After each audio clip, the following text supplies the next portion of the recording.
What do you want for Christmas, little boy? My mind had gone blank. Frantically, I tried to remember what it was I wanted. I was blowing it. Come on, kid. How about a nice football? Football? What's a football? With unconscious will, my voice squeaked out, Football. Okay, get him out of here. a football? Oh, no! Okay, What was I kid. doing? Wake up, stupid! Wake up! No!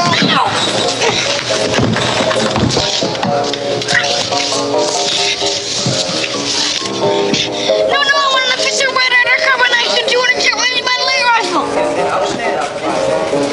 You'll shoot your eye out, kid. Geek Therapy Radio. Daddy's gonna kill Ralphie.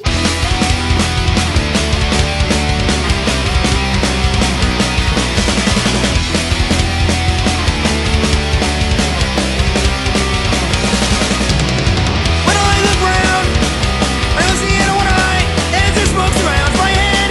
The sauna, I hear the voices, but I can't make out the words. Saying things that got something sticking in my eye. Got something sticking in my eye. Got something sticking in my eye.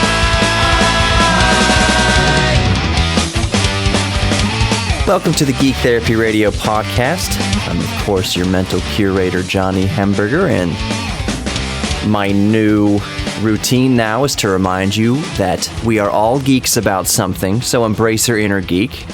To remind you all of this stuff, my motivational stuff right here at the beginning. So we're all geeks about something, embrace your inner geek. Know for a fact that you are worthy of love, you are worthy of being loved and loving others, and you are worthy of your own self-respect. I know that's hard to believe sometimes. Sometimes it's the hardest thing to believe, that you're worthy of your own self-respect.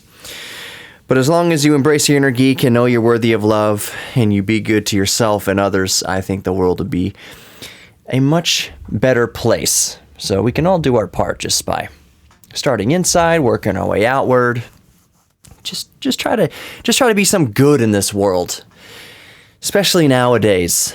Okay, so in this episode of Geek Therapy Radio podcast, I at least wanted to start out by talking about something that popped into my mind mere minutes before turning on the microphone, actually. It's kind of late right now. I'm really tired, but I need to squeeze a podcast out. And something that popped into my head was, for some reason, the BB gun from A Christmas Story. It's that movie, if you've never I hesitate to ask if you've never seen A Christmas Story. They play it all the time around Christmas, especially here in the United States. I am sure it has been dubbed into every language that has ever existed and plays around the world. It's a Christmas classic. I believe it came out in the early 80s. 1983, I believe, is the official year that it came out. Not that I can't look this up immediately right now. But while I'm looking that up, I wanted to talk about the Red Ryder rifle that Ralphie wanted in the movie.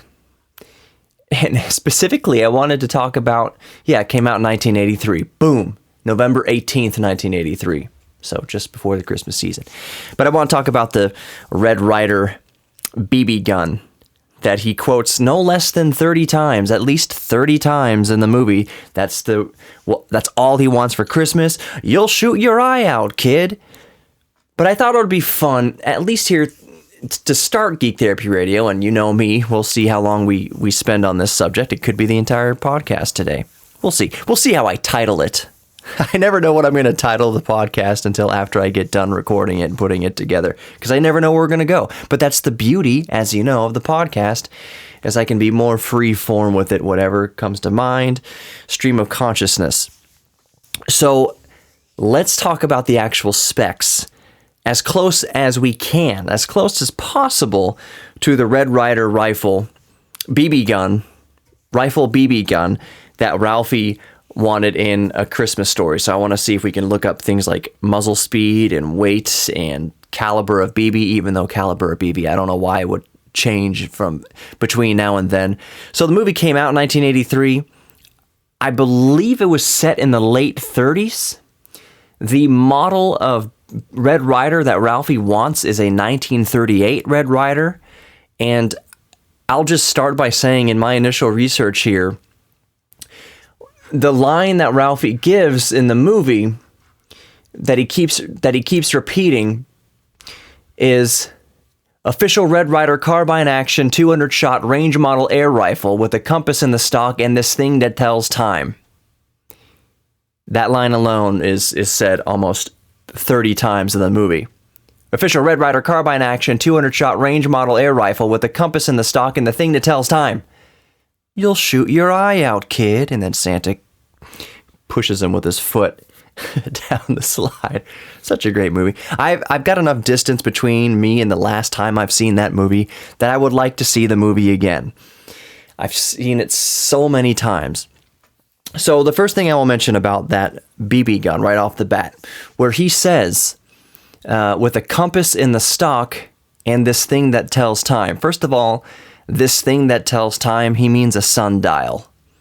So the actual movie prop of the 1938 Red Ryder BB gun has the sundial etched into the stock of the rifle, of the BB gun, and has a compass inset in the stock as well. As it turns out, and again, just this is from everything I'm researching, no such model of Red Ryder BB gun existed in 1938. It's just the writer of the movie, or the writer of the movie, or the director, writer, Gene Shepard, thought that he used some creative liberties there. He just thought that would be the ultimate BB gun if it ever existed, if it should exist in that time frame. It would be the ultimate BB gun if it not only held 200 shots, and by the way, 200 shots being held in a BB gun is not that much actually, but certainly if it had a compass and a sundial set into the stock of the BB gun, then that would be the ultimate BB gun, of course, that every little boy would want, even more than a normal BB gun, I guess. So, that model of BB gun didn't exist. A model that had a sundial and compass. That did not exist in 1938 when the movie was supposed to take place. It was 1940s, actually, but he wanted a 1938 model Red Ryder. So, yeah, that specific model didn't exist. So what we're going to do here is disregard the compass and the sundial, and let's find the closest equivalent of a 1938 Red Ryder, carbine action, of a 1938 official Red Ryder carbine action 200-shot range model air rifle without compass in the stock and without this thing that tells time. So let's see what we can come up with here, shall we? And I'll start by correcting myself one more time and being more specific. The Red Ryder BB gun was first introduced by Daisy in 1940. Daisy is a BB gun manufacturer.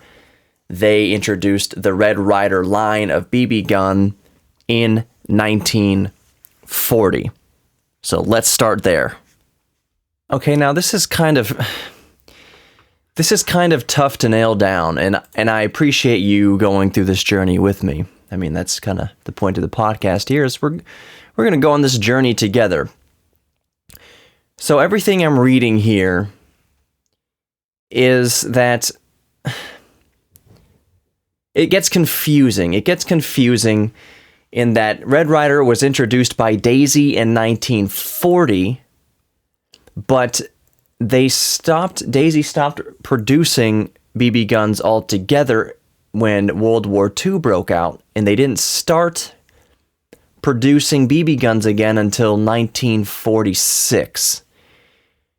So I would wager, and they produced BB guns before 1938 or before 1940, but they just weren't called Red Ryder until 1940.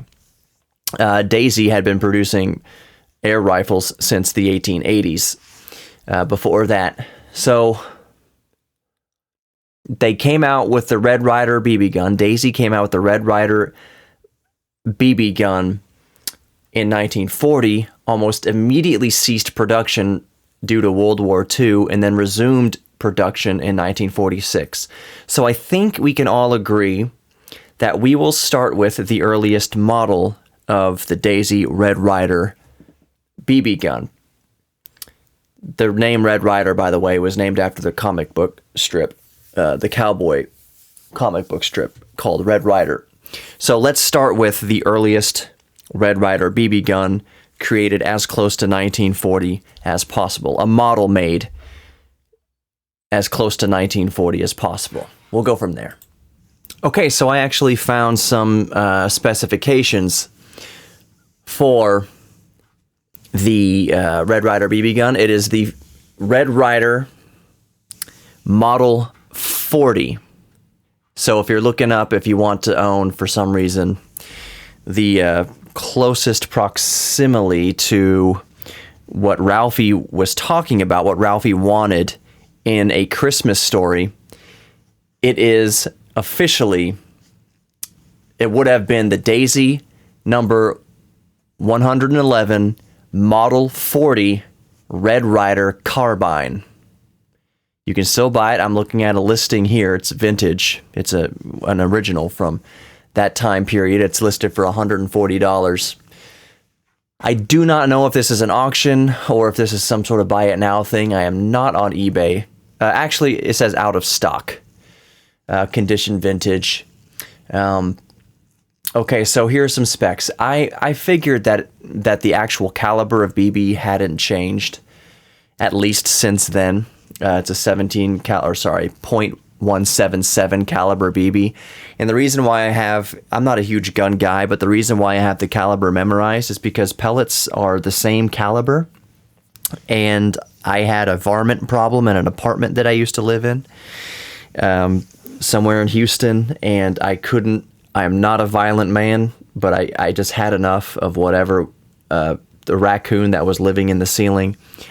Let me just tell you, I didn't shoot it, but I was at the point where I had made up my mind that I was going to shoot it. This had been at least a year of sleepless nights because, have you ever heard a raccoon in a fight? It sounds like a screaming child. It sounds like the blood-curdling screams of a child.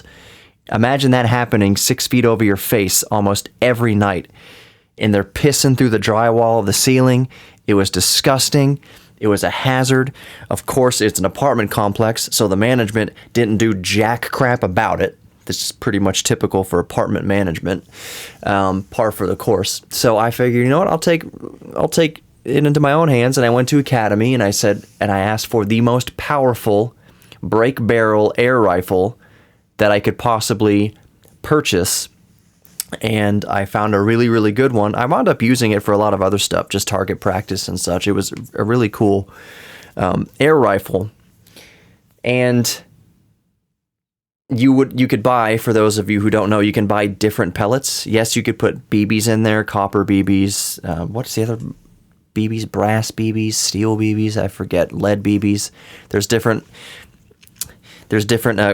metals of BB. There's different pellets. Pellets are the ones that, since the air rifle does have a rifled, it is rifled. The barrel is rifled, so you use pellets that are sharp. You can get like hollow points. They are made for dispatching of animals. So I bought the pellets made for dispatching of small to medium-sized animals, and I sat there and I zeroed out the scope and everything. I spent the night before zeroing out the scope. I put up a target, and then I put up a hot plate behind it, a griddle behind it, and I just shot 20, 30 rounds into the griddle over a few hours to zero in the scope. Because again, I had no experience with any of this stuff, but I wanted to make sure that when I looked through the scope, that the crosshairs would be right between the eyes, potentially, of this raccoon whenever the opportunity arose. So anyways, I did the target practice, zeroed it out. It shot holes through the griddle It wasn't the best griddle in the world, obviously, but still, it was made out of solid metal, and I shot holes through the griddle, so I figured if it can blast through a solid metal griddle, it can probably blast through the skull of a raccoon. And I meant that in like the nicest way. The plan in my head, because I don't like killing things, was that if I did have to kill this raccoon, I want to just blow its brains out once and have it not suffer and just be done with it. I didn't want to like shoot it in the shoulder and have it run back up in the wall and die up in the wall, die up in the ceiling. I didn't want it to suffer. I just wanted to be done with it. So, long story short, well, long story long by now, the raccoon peeked its head out through the wall. I could see the hole on the balcony, the hole in the wood where the raccoons were getting in and out of. So the raccoon peeked its head through the hole, and I leveled my gun. I was waiting for it for like an hour or two. I was staking it out. And then two other little teeny tiny little baby raccoon heads popped out. And I couldn't do it. I couldn't do it for two reasons. One, I didn't want to kill the mother and leave the two babies motherless. Two, this was not a shotgun, and I couldn't possibly take out all three at once. So part of it was heart. The other half of it was logistics. I won't lie. It was a single action break barrel air rifle. I couldn't take out all three at once. It was, at best, I could do one, and that just wasn't good enough. I just let them live. You know what? I just said, I'm just going to suck it up to the end of the lease. Let the next people deal with it. Hopefully they don't kill them, but you know what? It's out of my hands at that point. Whatever. All that to say is that I have the caliber memorized for BBs and standard pellets for pellet guns. It is .177 caliber BBs that worked in my break barrel air rifle and work in the Model 40 Red Ryder. It's lever action, meaning the lever, when you that simultaneously pumps the air into this. I don't know how it all works, but you basically charge it up with air when you simultaneously load the BB into the chamber. So by the time when you put the lever back against the stock, it's charged with air, loaded with the BB, ready to shoot at that point. And you take the safety off and you shoot. Technically, you're supposed to put the safety on every time you I don't even know what the terms are. When you load the BB gun, I do know the BB guns that have all the BBs just stored in the stock, that you have to, like, you aim the BB gun up, you tilt it up real quick to kind of load and get the BBs to sit in the chamber, and then you cock it to charge the air, and then you level it again, and now a BB's in there cocked, ready to go, air charge behind it. The other thing is, it says BB repeater. Just means, I guess, you can boom, boom, boom. So, standard .177 caliber, lever action, BB repeater. And I want to find out some more specs of... the most important one, the one that I wanted to know the most about. So, according to this listing here, this Model 40 says, quote, "It was cleaned, lubed, and resealed in our shop. Velocity tested at around 278 feet per second." Let's see, I don't know off the top of my head if 278 feet per second is lethal. I would say that it is not lethal. I would say that it is still definitely enough to shoot your eye out, kid. So let's see how much damage, how much velocity, how much energy a BB, a .177 caliber BB holds going at 278 feet per second. Because remember, to kind of bring this all back together again, we're trying to figure out how powerful Ralphie's BB gun would have been in A Christmas Story, because we all know he does actually shoot his glasses. His glasses save his eye. He says that an icicle fell on his face, and that's what broke his glasses, but you know the story there. Let's see if 278 feet per second could actually do damage. I'm already going to assume it is, but I might be surprised with the lethality. Maybe point blank at the jugular with a pellet instead of a BB, and you just sit there and bleed out, maybe I'm not sure that counts, but let's see how much damage 278 feet per second would do for a .177 caliber BB. Okay, so I did some Googling, and I'm pretty sure that I'm on a government watch list now for looking up the lethal velocity of a .177 caliber BB or pellet. But let's just say that 200 and some odd feet per second that this shop is claiming to get out of their vintage Model 40 Red Ryder, 278 feet per second muzzle velocity. That's nowhere near enough to kill somebody, to kill a human, and likely nowhere near enough to kill anything other than maybe a point blank shot to like a mouse's neck or something like that. Like 278 feet per second it's not going to puncture skin. Even at point blank range, it's not going to puncture skin. I know many of us have been shot by BBs before. The Red Ryder was not a very powerful BB gun. That said, a ricochet, perfectly placed, right on the, the meat of the eye, the jelly of the eye. Sure, that could do some damage in that case, and it does do damage. There's cases all the time, even in modern times, of people doing damage to their eyes with these low-powered BB guns. There's some interesting reading. Let me just tell you, some interesting reading I came across. If there's one thing about just gun culture in general, gun enthusiasts, they're like Rain Men when it comes to muzzle velocities and rounds and feet per second and impact. Jack, what are you doing back there? How much force, like pounds per foot, and how much force a 9mm has and 50mm 50 caliber does. Yeah, it's on the flip side of that, air guns, just brake barrel air guns or CO2 powered air guns, they can very well be lethal. You can buy, and I'm not telling you to do this. This is by no means an endorsement to do this. It may be illegal, but I'm just saying for scientific purposes, there are firearms that do not use gunpowder, but only use compressed air that do have enough energy to kill a person. You have to get an extremely high muzzle velocity. And by the way, really quick, really important note here, I'm not talking about .177 caliber pellets anymore. You can get pellets up to 30 caliber. I'm reading this guy has 22 is not uncommon. Just same caliber of round in a pistol. You can put in an air gun, and you put enough air behind it, enough pressurized air behind it, sure.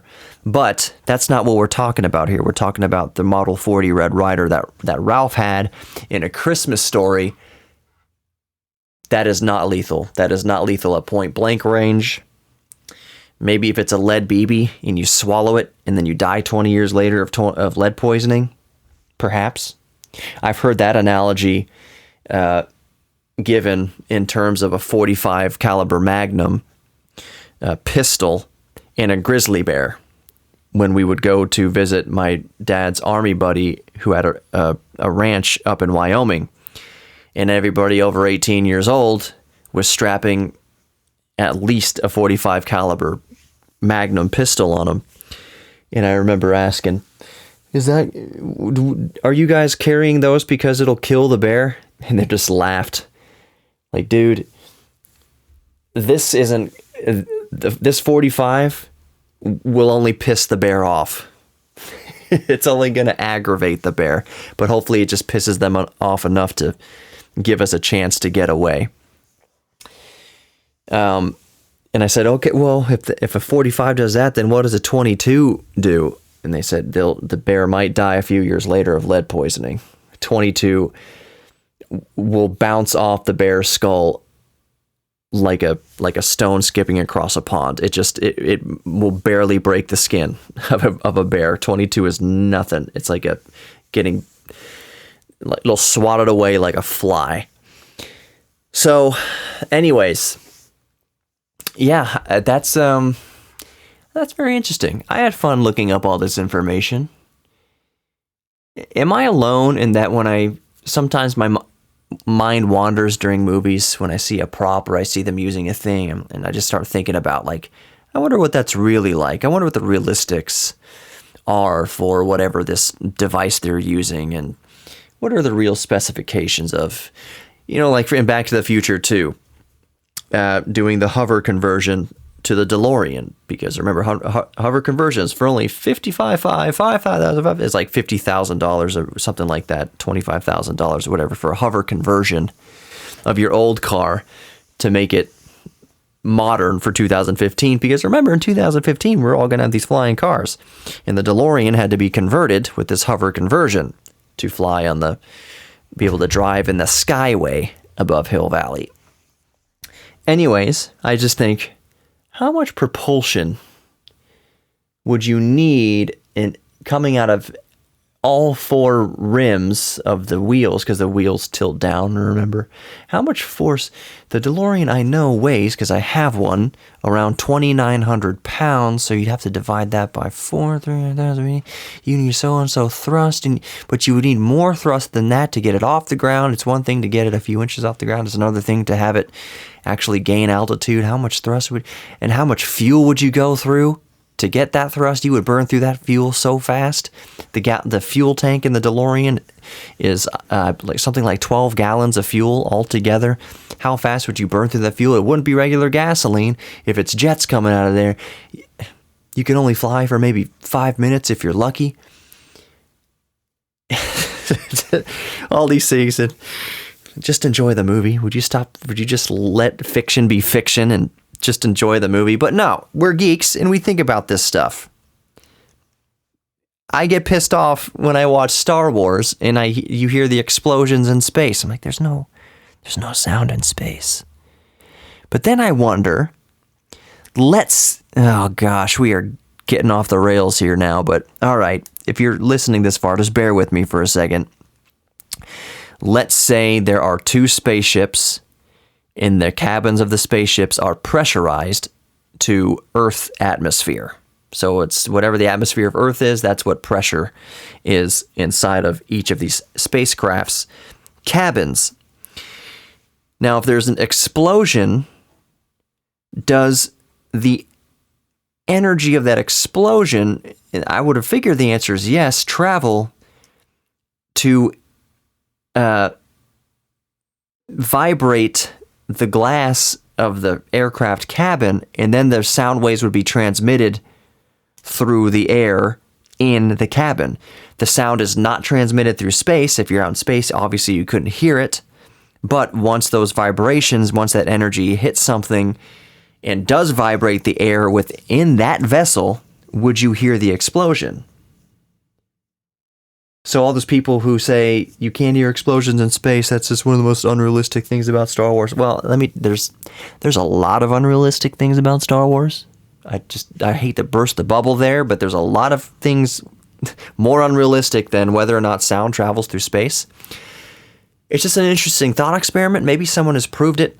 I'm wrapping up the podcast, so I'm not going to Google search it right now, but yeah, this is just because you can't hear sound in space doesn't mean that sound can't travel through space. I would think the energy's still radiating. You know how the sound waves travel faster through water, but that's because it's more dense. If we're talking about a vacuum, all right, I'm getting way off. Maybe that's a topic for a different day. Thank you for listening to the Geek Therapy Radio podcast. Recap the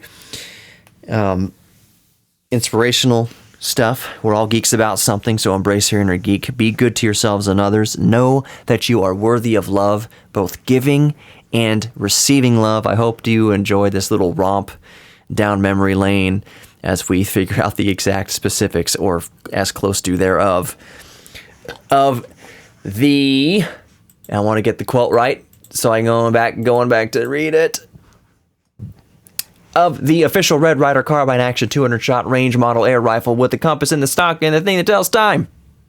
We figured out that as close as we can tell, it had a muzzle velocity of 278 feet per second. It's extremely non-lethal, but it could damage your eye, enough to get you in trouble with your mom.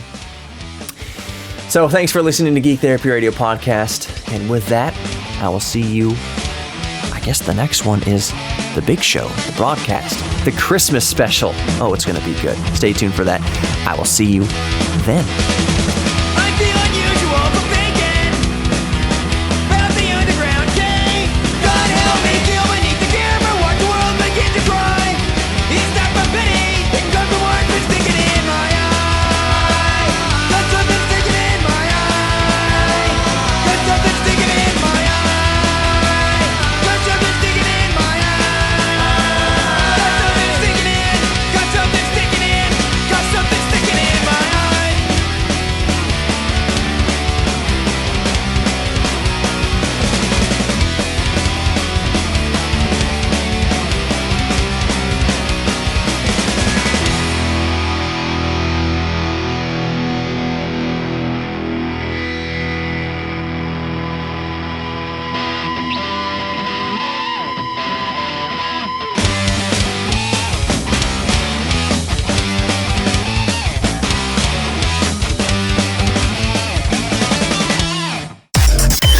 Geek Therapy Radio, Saturday night at 10 on KPRC 950. Or listen anytime on our iHeartRadio app.